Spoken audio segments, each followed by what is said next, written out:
Sevinchga speed kasal bo'libdi. Hozir hijobga kirib, hammani aldab, rak kasalman deyapti. O'zi aslida bu tanasini sotib, pullab, shunaqa kasallarni yuqtirib oldi, Xudodan topdi degan kommentariyalarga bugun ko'zim tushib qoldi. O'rtoqlar, Sevinchgani menga yomonligi ham tegmagan, yaxshiligi ham tegmaganda aslida. Prosta aytmoqchi bo'lganim, mana shu kommentariya yozayotganlar, so'kayotganlardan men bitta narsadan qo'rqonman, ertaga boshiga tushib qolishidan qo'rqonman.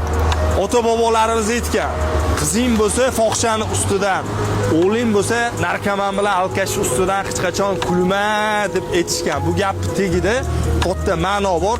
Yosh kattalar bu gapning ma'nosini tushundi. Bunaqa narsalar yozib qo'yinglar, nima kerak bor? Mana qo'yinglar, sekin-sekin hammasi o'zgaryapti. 15-20 millionlab Sevinchga ehsonlar qilyapti, xalqqa qiynalgan nochor oilalarga yordam beryapti.